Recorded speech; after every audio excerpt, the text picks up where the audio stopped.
Está no ar um programa sem preconceitos. Drogas, fique por dentro. Um bate-papo com o Dr. Antônio Neri Filho. São 8h02. Bom dia, soteropolitanas e soteropolitanos. A minha voz está mesmo assim, charmosa, meio rouca. Eu estou saindo de uma gripe, não teve jeito. Peço desculpas, mas dá para reconhecer. Como todo domingo, pela madrugada, 8h02, nós começamos nosso programa lendo uma poesia. E desta vez nós vamos ler um texto de uma escritora absolutamente indispensável que se chama Clarice Lispector. Vocês compreenderão por quê. Diz Clarice: é preciso saber sentir, mas também saber como deixar de sentir, porque se a experiência é sublime, pode tornar-se igualmente perigosa. Aprenda a encantar e a desencantar. Observe. Estou lhe ensinando qualquer coisa de precioso. A mágica oposta do abre-te sésamo.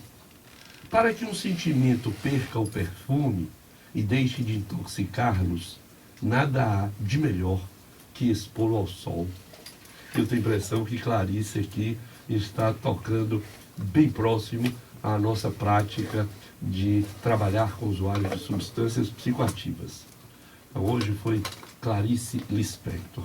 Bom dia, Patrícia. Bom dia, Nery. Bom dia, ouvinte da Metrópole. E hoje vocês verão também que nós temos uma dose dupla. Ele já, inclusive, anunciou. Eu nem ousei perguntar se ele é Bahia ou se ele é Vitória, porque essa é uma questão que vai nos fazer desviar o rumo, porque eu acho que aquele gol aos 30 segundos acabou com o nosso Bahia.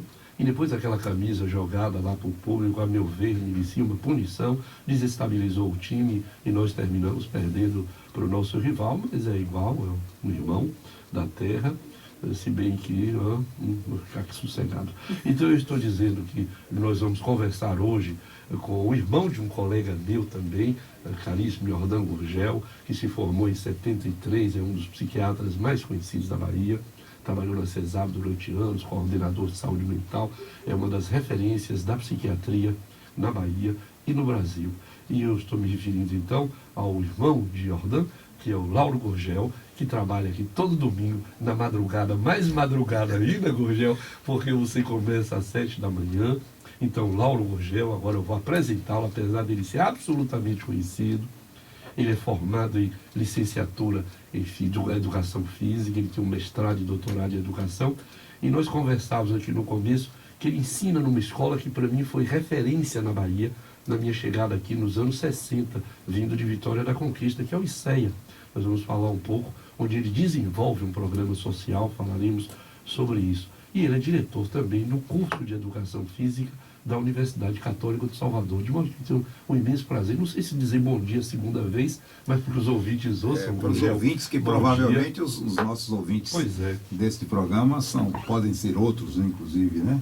É um prazer, né, sempre estar presente nesse programa de vocês. Eu tenho acompanhado sempre que saio daqui, vou ouvindo no rádio. Pelo rádio, né? Então nós fazemos o contrário. Eu venho ouvindo vocês e vocês saem ouvindo o nosso. Legal. É sempre um prazer estar discutindo um tema tão importante como esse, né? No programa. Estou à disposição aí para contribuir com o que for necessário. Ô, Gurgel, a gente podia começar, inclusive, por isso, em trabalho que você faz no ICET. Eu sei que está um colégio com menos possibilidade do que já teve. Nós já foi um colégio que formava os professores dessa terra, né? Que projeto você desenvolve, heroicamente você sustenta lá, e depois a gente vai discutir um pouco, se você puder, inclusive, nos colocar já diante do que você pensa que da relação de proteção que o trabalho, por exemplo, de educação física, de basquete, de esporte, pode proteger nossos filhos de muitos desvios. Então, o ICEA e como você vê a atividade social como protetor. Infelizmente, Nery, nós vivemos um momento histórico no nosso país em que tanto a educação como a saúde, né, para falar só desses dois tópicos, estão abandonados do ponto de vista do Estado brasileiro, né? Então, como você disse muito bem, o ICEA foi uma escola de que tem uma tradição histórica, foi importantíssimo, foi a primeira escola de formação de professores do Estado lá. ela data de 1830 e 1868, quando ainda era no antigo prédio de Nazaré, e que aquele prédio do Barbalho que nós conhecemos hoje Sim. é de 1938, portanto do século XX já.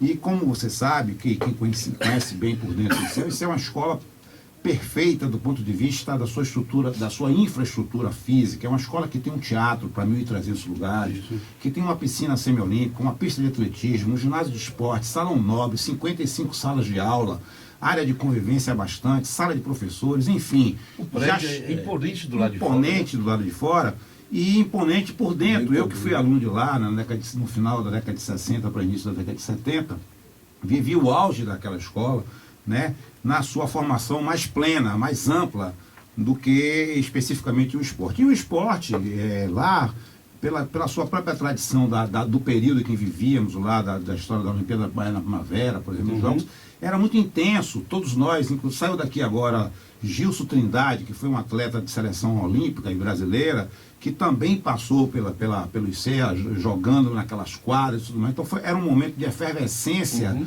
da educação no Brasil, e que a escola pública, por sua vez, e aí não seria só o ICES, ela como um todo, e você vivenciou isso enquanto estudante na sua geração, era uma escola de qualidade, que pensava a escola não na perspectiva tão somente de formar o atleta, ou formar o matemático, ou formar o biólogo, mas formar o homem, o ser humano, né, para viver a vida em sociedade de uma maneira crítica, participativa, construtiva. Daí a essa geração que foi às ruas durante o golpe militar para exigir democracia, um país melhor. Então, infelizmente, com o tempo passado, nós chegamos ao fundo do poço, né, nas escolas brasileiras, e na Bahia não é diferente, infelizmente não é diferente. Então nós temos uma escola hoje dirigida por um colega voluntarioso, que é o professor Rui, uma pessoa de muita dedicação, tem uma equipe muito comprometida, uma equipe de professores comprometida, mas isso por si só não basta. Sim. Que a política, a educação, assim como a saúde, precisa de muito mais do que simplesmente pessoas voluntariosas. Precisa de projetos pedagógicos, precisa de estruturas. A escola está suja, a escola está feia, a escola não se enquadra hoje dentro do que se chama da estética pedagógica. Ou seja, a gente precisa gostar da escola. Os alunos precisam gostar da escola, se interessar pela escola. E aí eu não falo só do esporte, viu, Nery?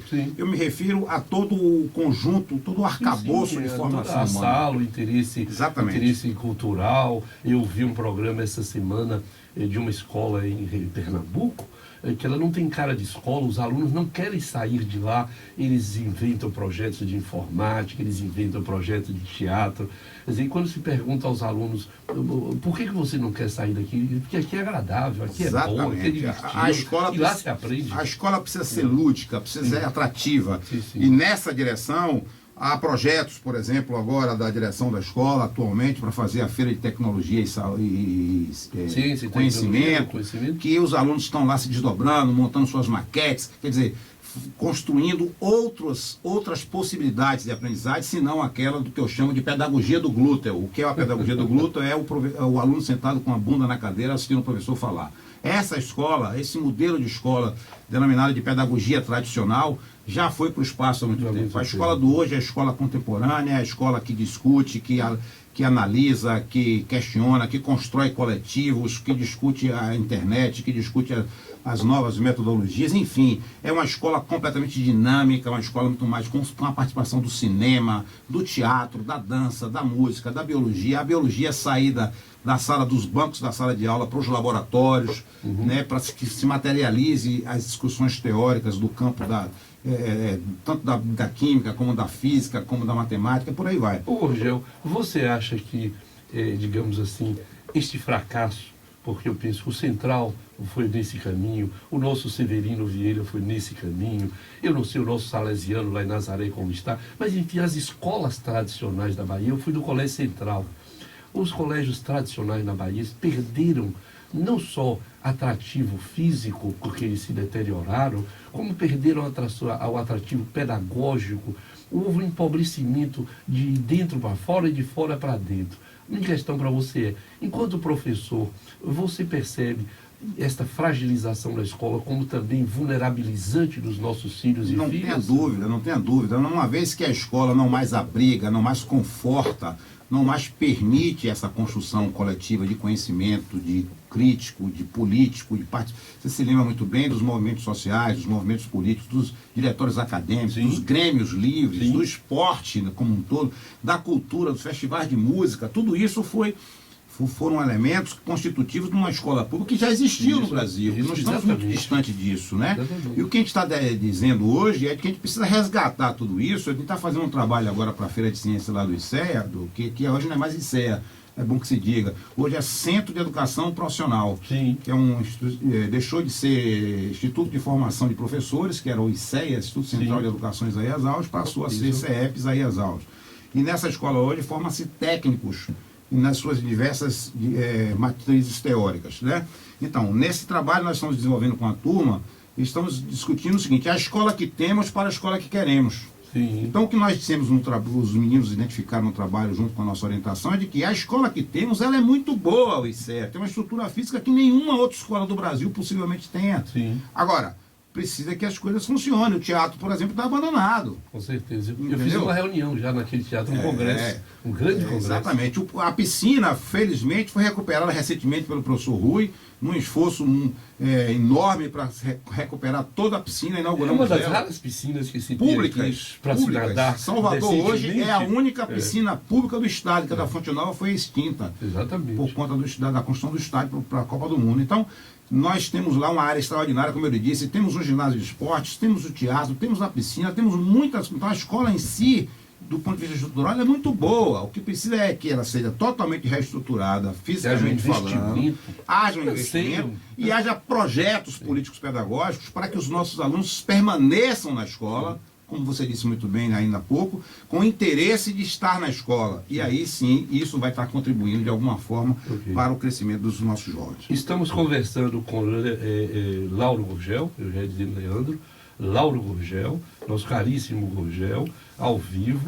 O nosso telefone 35055000. Os ouvintes podem fazer perguntas, discutir conosco. Os que foram do ICEA podem fazer depoimentos, contar as histórias que tiveram, mas, sobretudo, nos dizer de que modo uma educação mais efetiva, uma escola mais atraente pode ser protetora, por exemplo, de diversos desvios e diversas vulnerabilidades que nossos filhos podem sofrer.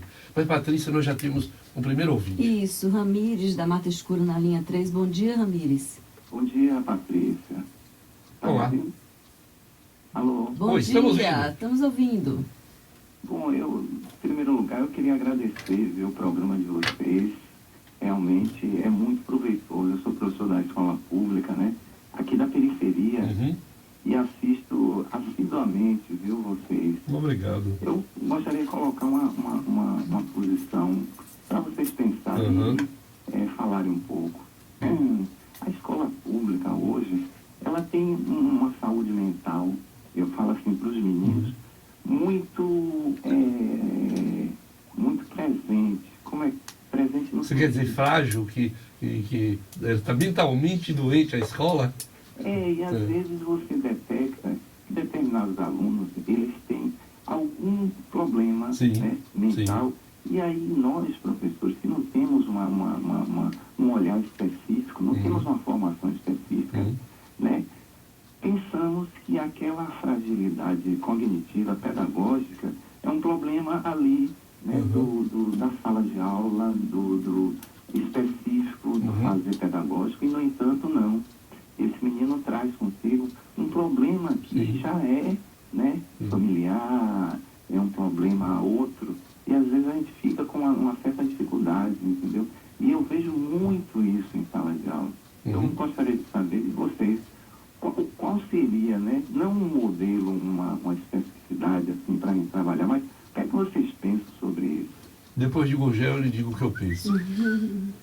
Caro ouvinte, eu diria para você que a educação, como você bem sabe, você é educador também, né, meu colega da escola pública, não se faz com modelos, como você disse muito bem no seu trabalho. Eu diria que a escola atual, aliás, o mundo atual, precisa muito de diálogos. Eu chamo de diálogos de aprendizagens, né, na escola.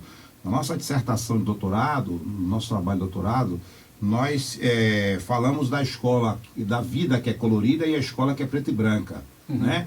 Então, assim, nós estamos vendo uma realidade em que nós não tratamos os nossos alunos, como seres em formação, em construção, né? Os currículos são departamentalizações dos conhecimentos, como se fossem caixinhas isoladas, e a vida ela é ampla, ela é muito mais complexa e muito mais completa, e além de completa, complexa do que a gente possa imaginar que é a física isolada da química, da matemática, da história, da geografia, da educação física e por aí vai. Então, é preciso que haja uma compreensão de uma escola com essa perspectiva de totalidade, de formação humana mais complexa, né? Considerando isso, então, cada escola tem o seu espectro de natureza sociológica, antropológica. Antropológica porque cada homem, cada ser que ali habita naquela escola, que frequenta naquela escola, tem uma experiência vivida, tem um conhecimento produzido, tem uma vivência na sua própria vida em diversas nuances. E por isso, cada escola, ainda que tenha o mesmo projeto político-pedagógico, possa ter diálogos de aprendizagem distintos. Entende, Nery? Por conta das especificidades de cada grupo coletivo que você vive, de cada grupo social. Então, cada grupo social, cada escola produz as suas diferenças. E a grande palavra do mundo contemporâneo atual, no nosso entendimento, chama-se diálogo. A necessidade que temos de dialogar em todos os aspectos. Não existe fórmula pronta para o convívio humano. Existem possibilidades dialógicas, permanentemente de construções coletivas, de participações efetivas, de formações muito para além da perspectiva imediatista que muitas vezes a sociedade capitalista exige. Nós precisamos formar um homem que possa conviver, que possa dialogar, que possa estabelecer nexos, relações, construções coletivas. É esse o mundo que nós estamos querendo construir, para além desse projeto nefasto que é do neoliberalismo, da escola como padrão de formação para ser médico, ou ser professor, ou ser engenheiro. Não. É preciso que tenha engenheiros mais humanos, professores mais humanos, médicos que possam dialogar com seus pacientes, que cheguem no consultório e olhem nos olhos dos seus pacientes, que possam construir. Essa escola que nós pensamos é a escola que nós queremos formar. Daí o projeto que nós pensamos lá no ICEA. Isso agora, complementando sua resposta para Ramires, pensar que essa escola ela está inserida numa comunidade e que esse diálogo precisa ser travado com essa comunidade e que essas construções que você está falando da escola, elas têm que ter a ver com aquele território em que ela está inserida. E aí, Ramires, pensar de que a escola não está sozinha, que ali vai ter uma unidade de saúde, com o programa de saúde da família, talvez tenha um CRAS, e que é preciso, então, dialogar com esses atores que estão com o território e os atores da própria comunidade, de como resolver ou de como encontrar saídas para essas situações. Porque, de fato, o que você está falando, a gente tem visto nas parcerias que a gente estabelece, às vezes, inclusive, as pessoas chegam ao CETAD querendo, porque a droga acaba aparecendo ali na ponta, como se fosse o problema, e quando a gente chega na escola, a gente vai encontrar essa situação que você relata. E a gente vê que a questão não é só a droga apenas aumenta a vulnerabilidade, mas tem outras situações de vulnerabilidade que no território e que chegam na escola e que a escola não sabe o que fazer com aquilo. E tem um detalhe interessante também que a gente tem que compreender, nós educadores todos, nós todos seres humanos que lidamos na sociedade, é de que o aluno que nós temos, né, e é esse que está aí, não existe outro aluno, não existe o aluno ideal, o aluno, porque na minha época, isso é uma comparação histórica que eu não acredito muito, por conta de cada tempo é seu tempo, entende? Então na minha época, era uma outra concepção histórica, política, etc, etc. Hoje nós estamos vivendo um outro mundo, é o mundo da violência, é o mundo ainda que vivamos, por exemplo, na perspectiva chamada sociedade da informação, Alvin Toff coloca isso de maneira clara no início dos anos 70, dessa globalização, ainda temos um mundo muito específico, muito a miúde do dia a dia, que é a violência, que são as drogas, tudo isso está aí para serem discutidos de igual para igual, num diálogo permanente nas salas de aula, nos bancos das universidades, na formação de professores, de médicos, de engenheiros, etc. Senão a gente vai ficar o tempo inteiro buscando modelos próprios e isso não existe. Pelo menos eu não acredito que exista essa possibilidade. E ainda, Gurgel, com relação à pergunta do Ramires, ele disse que parece que os alunos estão adoecidos na sala de aula, e eu tenho dito, olha, as famílias estão adoecidas. Então os filhos chegam na sala de aula adoecidos.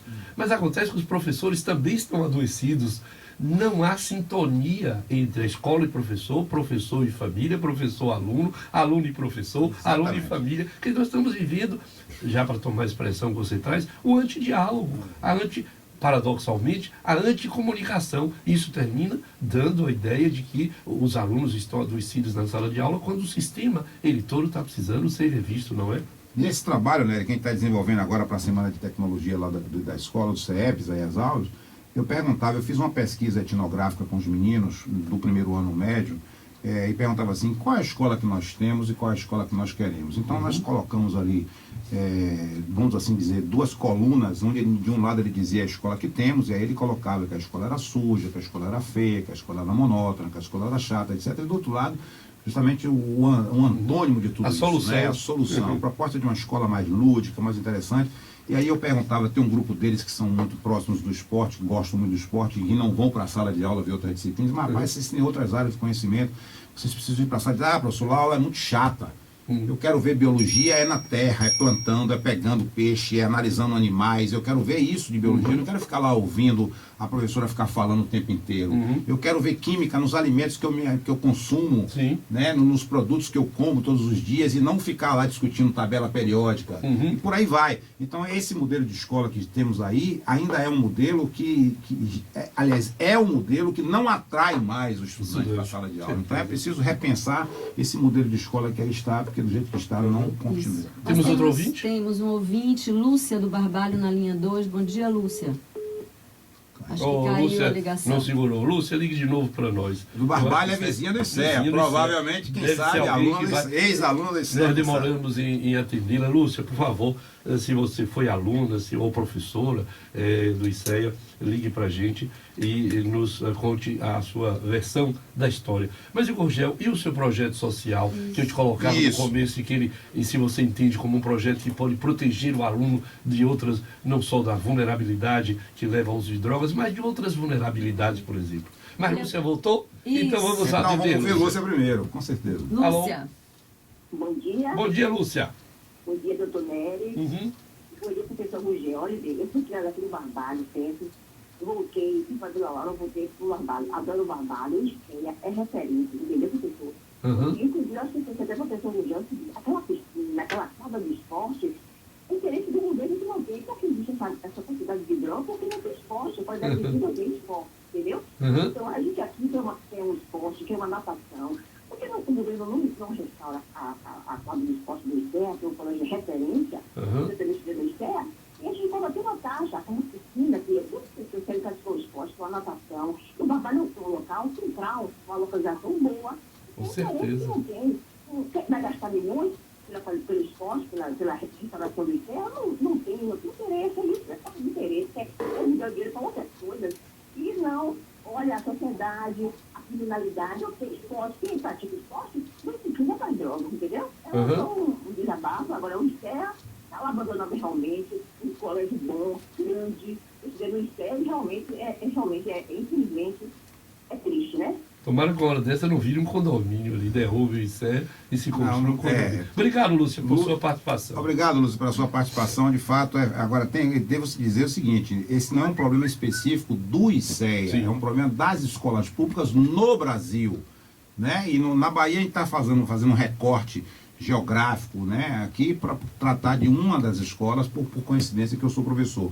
Mas existem ações, como eu disse ainda há pouco, o professor Rui, que é o atual diretor, a semana passada conseguiu recuperar a piscina. Eu quero dizer isso para todos os ouvintes, principalmente aqueles que moram no entorno do ICEA, que há sim um projeto de atender a não só os alunos da escola com a piscina, assim também como a comunidade no seu entorno. Mas você falava do projeto, né, ainda há pouco, eu diria assim, que eu acredito que o esporte por si só não resolve o problema das drogas. Nada só. Nada isoladamente. É preciso de um conjunto de políticas que possam ser construída, portanto, para que o indivíduo possa, de fato, ter outras opções que não só as drogas. Então, só para exemplificar, durante os anos 83, quando a Escola de Educação Física da Universidade Católica saiu da Fonte Nova e foi para Pituaçu, foi a primeira escola que foi para lá do campus de Pituaçu, tínhamos lá um projeto chamado Pé de Moleque, que era um projeto de iniciação esportiva, sobretudo do atletismo, do futebol e da ginástica olímpica.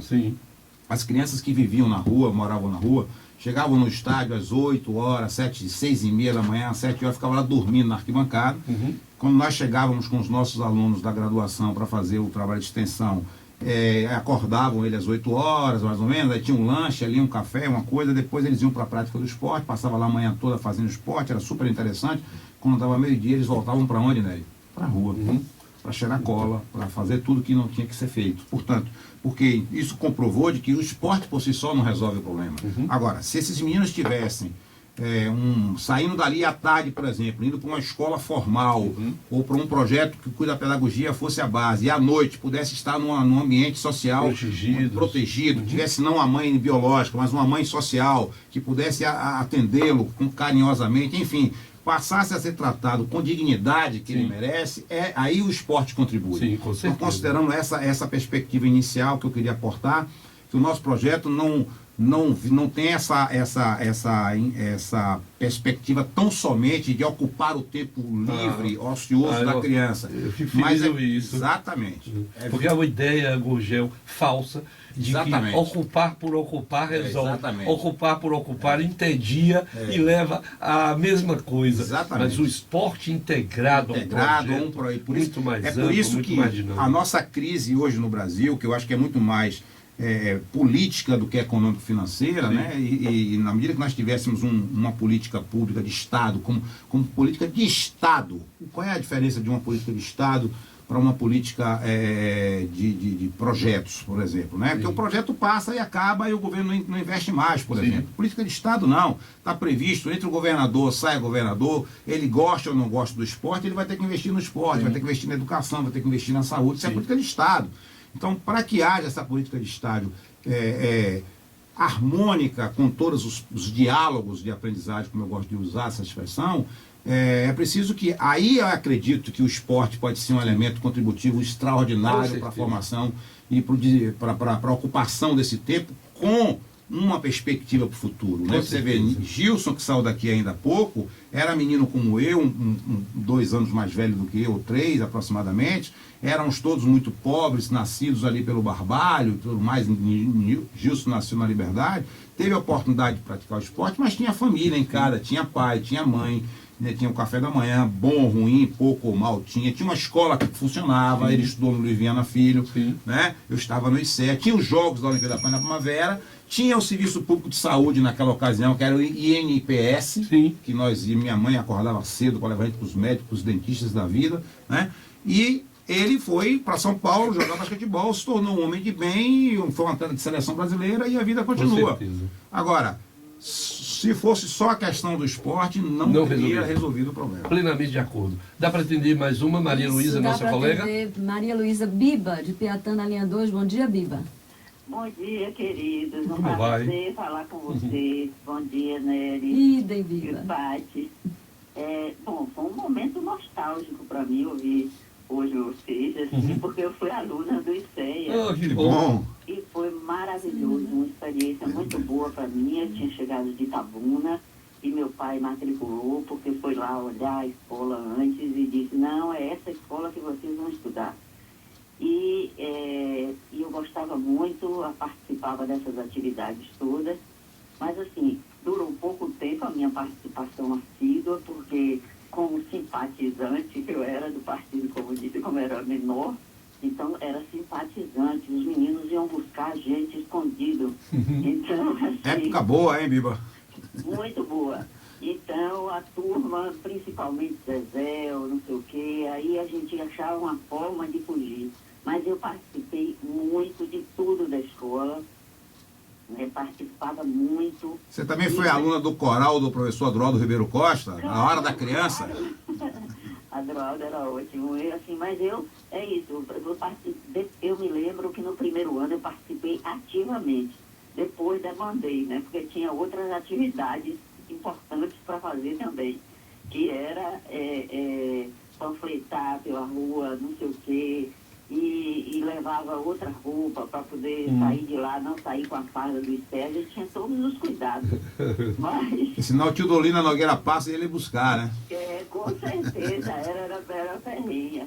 Mas eu gostava muito, eu fazia natação, eu fazia os esportes, tudo que era possível eu fazia, né? Fiz meu vestibular da Faculdade da UFBA lá, no ICEA também, então para mim quando as pessoas estavam perdidas, não sei o quê, que sala é não sei o quê, eu aqui coordenava, não, é ali, não sei o quê, eu ia dizendo tudo, porque eu sabia tudo, eu rodava aquela escola toda, que era imensa. Muito grande, ela é ainda a escola. Continua grande. Muito grande, Que bom, e Viva. foi um grande presente para mim. Ótimo. E acho que também, mesmo com as dificuldades, eu acho que vale a pena muito as autoridades terem um olhar para aquela escola que é uma referência. Agora, obrigado, Viva. Agora, eu tenho uma ideia com relação a esse, ao Central, por exemplo, a própria Faculdade de Medicina. Eu estava pensando nela aqui. Ela só foi restaurada quando, efetivamente, os médicos da Bahia, capitaneados pelo Conselho Regional de Medicina, e o Dr. Jorge Cerqueira foi um baluarte nesse trabalho, começaram a falar de que nossa faculdade, a primeira do Brasil, bicentenária, não podia ficar daquele modo. Então, eu acho que o governo só se sensibiliza quando há uma pressão social. E, lamentavelmente, a nossa histórica desorganização social aqui, nesse sentido, de que nós não temos essa capacidade reivindicatória, nós não temos, eu acho que nós estamos abaixo do nível de miséria social, nesse sentido, e que nós não nos organizamos como os franceses, como, novamente vou dizer que meu padrão ouro é a França ou os Estados Unidos, mas você mexe com uma coisa dessa nos Estados Unidos, tem um grupo de pais que fazem um movimento, imediatamente os ex-alunos, os que têm dinheiro, chegam e doam. Nós não temos esta... Por exemplo, eu fico pensando, quantas pessoas passaram pelo ICEA, que hoje estão bem na vida, são empresários de sucesso. Que contribuição ele trouxe, ou ela trouxe, esse empresário hoje rico, para a escola onde ele foi formado? Nada. Quer dizer, nós não temos esta competência reivindicatória. Eu acho que é uma pena que nós não sejamos capazes de fazer aquilo que nós deveríamos, que é da reivindicação pela restauração de nossos monumentos históricos e aqui eu considero o ICEA como nosso monumento histórico, como é a nossa escola de medicina. Nosso tempo, Zé, está só mostrando ali que já estourou de muito. Nós vamos fazer um breve intervalo, eu ia dizer um belo intervalo, estou todo atrapalhado. Tomara que seja belo.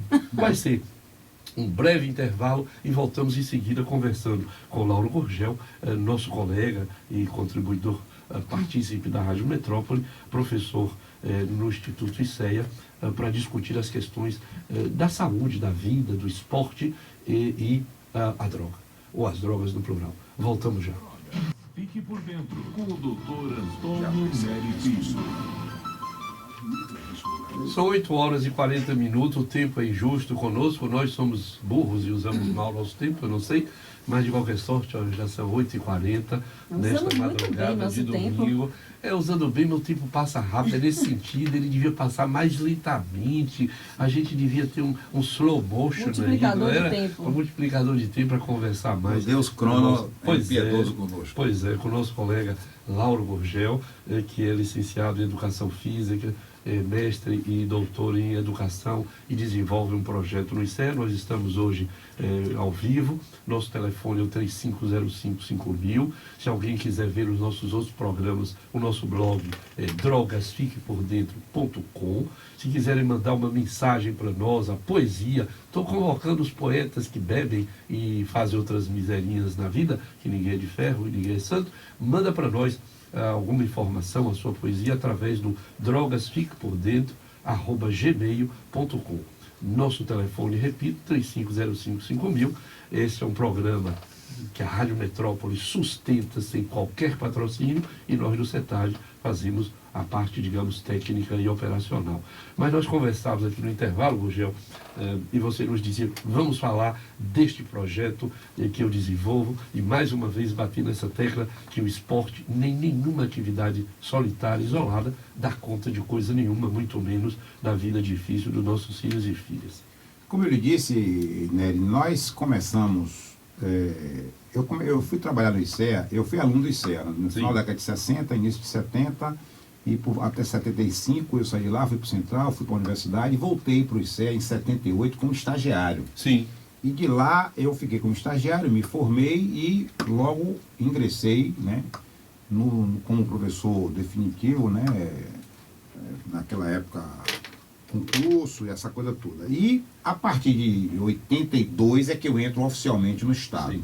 Então, a partir de 82 para cá, Já faço as contas aí, dá quase 34 anos aproximadamente de militância na escola pública lá. E lá, como professor da escola, eu tive meus trabalhos desenvolvidos com a educação física escolar, com esporte, teve aquele nosso André Fonseca, popular conhecido Rato, que foi seleção brasileira, foi nosso Sua área mais forte é o basquetebol. não é? Inclusive eu jogo, brinco com os meus colegas contemporâneos, nós temos uma associação de master de basquetebol. Sim. A propósito, quando sair daqui, a gente vai jogar o Campeonato Baiano de Master. 63 ali, exatamente. A gente brinca lá para se divertir, para se destressar também aos domingos, sábados e tal. Então, ao longo do tempo, eu desenvolvi minha atividade como professor da escola pública, recebendo os meus honorários como profissional de educação e tudo mais. Quando chegou agora mais para o final, já na fase do meu doutorado, eu comecei a pensar assim, eu devo alguma coisa a essa escola, que me deu muitas contribuições, que me contribuiu para a minha formação, que me ajudou a ser o homem que sou hoje, o pai que sou, o marido que sou, né? Enfim, o conjunto da minha formação, parte dela significativa, eu tenho ali os meus primeiros professores de educação física que já morreram, o professor Pinto, o professor José Estrela, o professor Edenilton Queiroz, que está vivo até hoje aí, nosso colega, amigo, nos deram os primeiros passos, os meus incentivos para dizer, olha, cara, você pode dar um bom professor, você pode estudar, você gosta de estudar, você gosta de ler e tudo mais, aí vai. E por aí fui. Quando eu estava próximo estou já na fase de aposentadoria, porque já passei 4 anos da aposentadoria, eu digo, eu não posso sair da escola sem deixar nenhum outro legado, senão apenas e tão somente ter ministrado as minhas aulas de maneira ética e profissional. E aí, bom, um amigo nosso, recém-formado, um garoto que se formou na Faculdade Social da Bahia, me procurou um dia lá, do basquete, como eu estou muito tempo no basquete, professor, eu gostaria de abrir um projeto de extensão, um projeto com a comunidade aqui. Eu digo, olha, cara, aqui você pode, eu tenho todo interesse, eu venho pensando em fazer isso. É o professor Marcelo, né, que tem feito isso conosco lá. E aí, só que você não tem como ser remunerado por isso. Eu disse, não, professor, eu não estou preocupado com remuneração. Eu quero montar o projeto com as crianças do entorno do ICE e alunos da escola. Aí nós conversamos na época com a professora Denise, que era coordenadora, era a diretora do ICE, que ela abriu as portas, fizemos uma pequena reforma na quadra externa da escola, botamos a tabela, pintamos o piso e lá começamos aquele projeto com 8, 9 crianças, etc. Hoje nós temos quase 70 crianças participando efetivamente nos dias de terças e quintas à tarde. Então, são crianças a partir de 8 anos de idade aproximadamente, vai até os 17, que já disputa hoje os campeonatos regionais estadual da Bahia, das categorias sub-13, sub-15, sub-17, né? E lá esse projeto tem 3 anos de existência, aproximadamente 3 anos, sob a liderança de Marcelo, que tá à frente do processo. Tem alguns estagiários que vão lá por vez em quando. Total, autofinanciado. Envolve quantos alunos aproximadamente? Entrou em quase 70 crianças. Se você considerar o conjunto da obra, já passamos de 100, mas entre que entraram e saíram, que permanece lá, eu diria que em torno de 70 crianças, alguns já aprendendo, já jogando basquetebol, já tendo aprendido alguma coisa, outros começando, né? Então, alguns já na seleção baiana de basquetebol. E o que é mais interessante, né, é que esse projeto atende as crianças do entorno do ICEA, precisamente ali Santo Antônio, Barbalho, Lapinha, Macaúbas. Então as crianças praticamente nos dias de terças e quintas, elas chegam lá na escola em torno de 1h30 para 2 horas e ficam até 6 horas da tarde fazendo esporte lá o dia inteiro. Aí tem os uniformes, as camisetinhas. A Universidade Católica agora deverá contribuir com o projeto de extensão da universidade, puxar o projeto, porque ele é todo financiado pelo próprio Marcelo, por parceiros, o pessoal da Associação de Basquetebol Master da Bahia, a Babas, que eu fui presidente e tenho amigos. A gente joga lá o Baba à noite, e terça e quinta, também contribui, dando uniformes, dando camisetas, dando tênis. Então, inclusive, a gente faz a campanha do tênis mais velho. Você tem um tênis em casa que não usa mais, passe lá no ICE e deixe, que as crianças vão agradecer, precisam disso.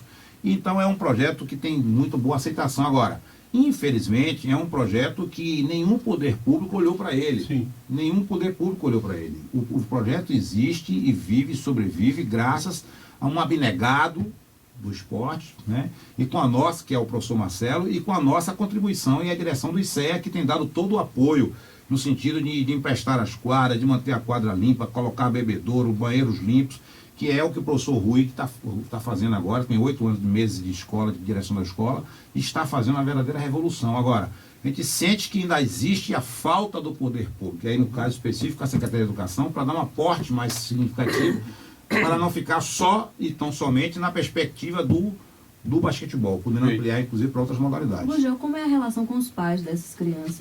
Eventualmente nós temos as reuniões de pais, não é sempre, que é uma dificuldade grande. E aí um outro dado interessante, Nery, que é o seguinte: os pais, algumas crianças, os pais até vão levar, vão buscar, os menores, por exemplo, né?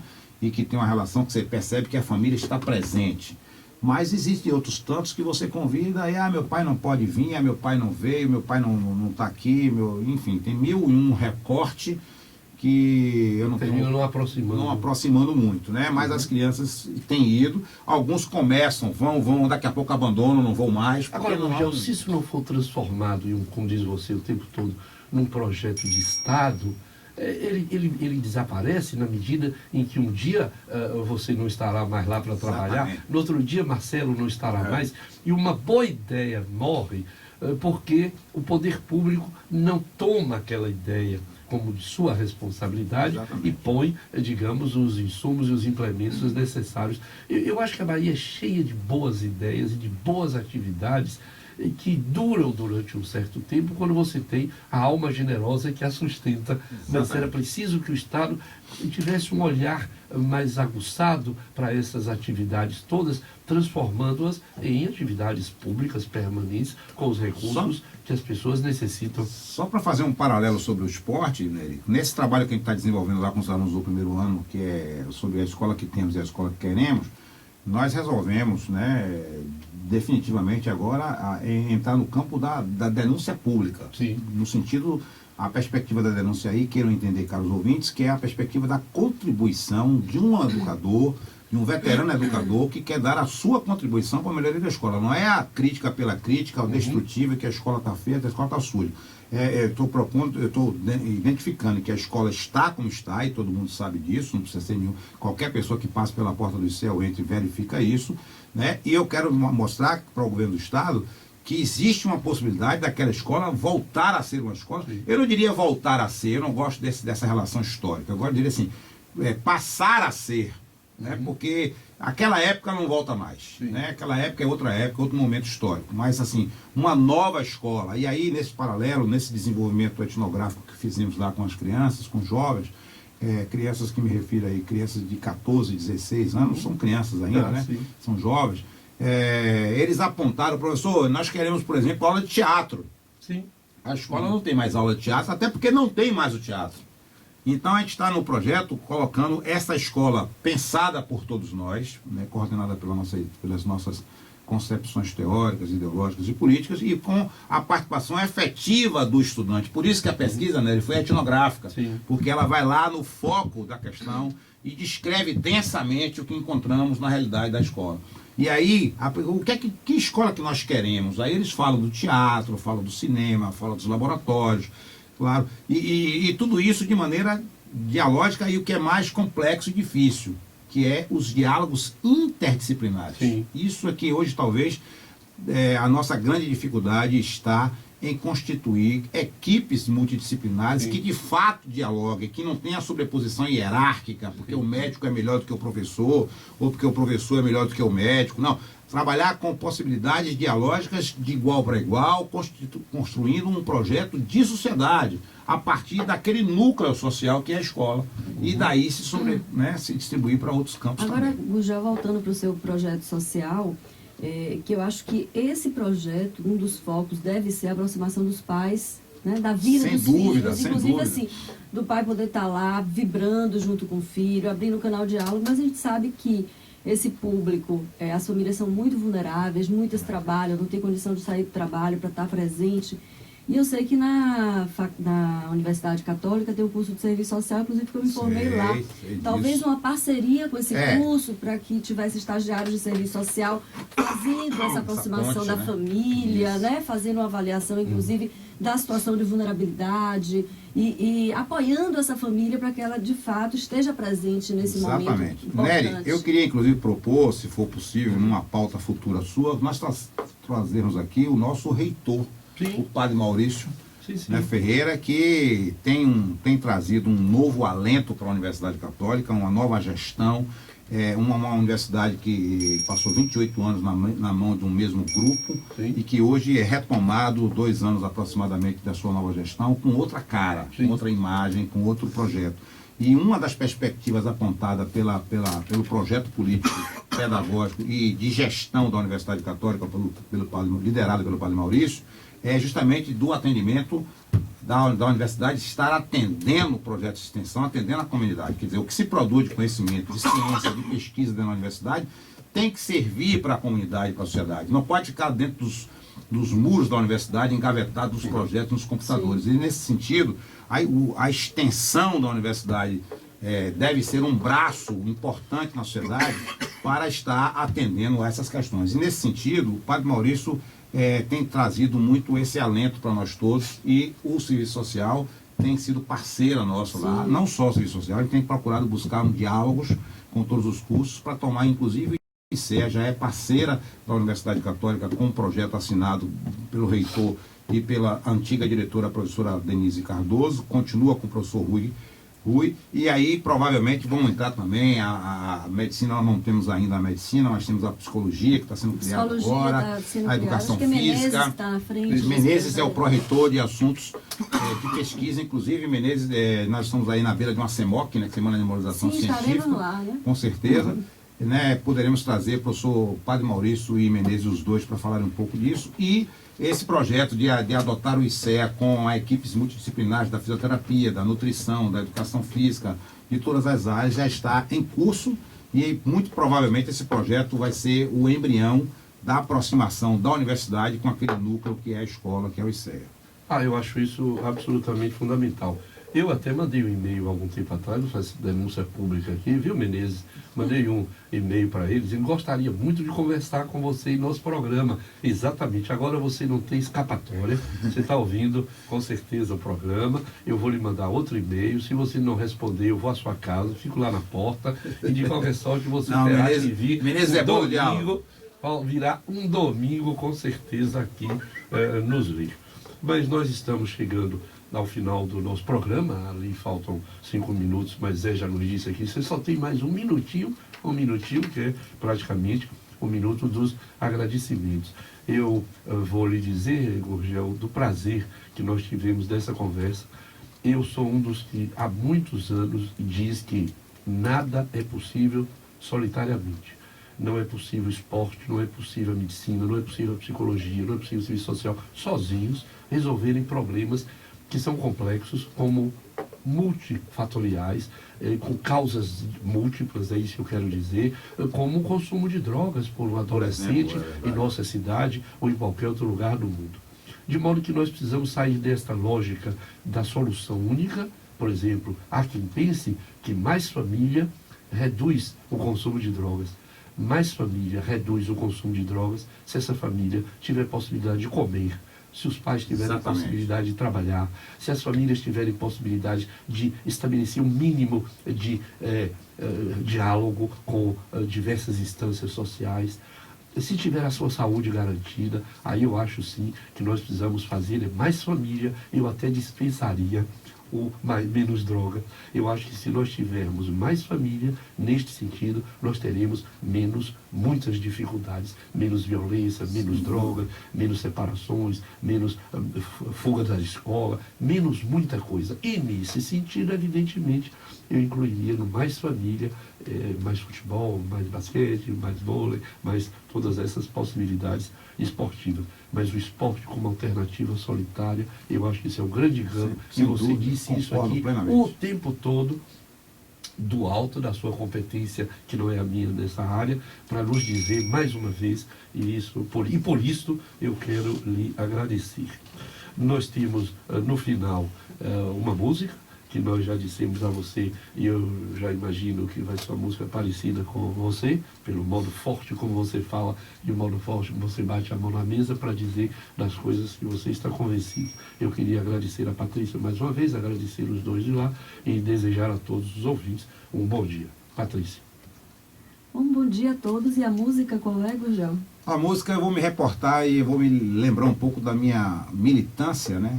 nos movimentos sociais e políticos da geração dos anos 70, que é Geraldo Vandré. Que ótimo. Para não dizer que não mandei de flores. Que não falei, não é? Que não falei de flores. Né? É uma música que eu acho que significa tudo isso que nós dissemos aqui. E só para concluir, né, ele dizer o seguinte: enquanto houver miséria, haverá violência. Sim. Então a distância entre... E mesmo quando a pobreza, miséria acabar, eu sou dos que pensam que a violência vai estar lá, porque nós humanos somos violentos de certa forma. Agradecer a todos os presentes, né, e estar à disposição mais uma vez, quando for preciso, para poder estar esclarecendo aquilo que não foi esclarecido dessa oportunidade. De tempos em tempos. No nosso terceiro ano você voltará, já que nós estamos no nosso segundo ano, no nosso terceiro ano você voltará com certeza. Geraldo Vandré, eu se fosse revolucionário e criasse um outro país, provavelmente uma das músicas que eu pensaria para ser o hino do país que eu inventaria seria essa. Então eu queria lhe agradecer.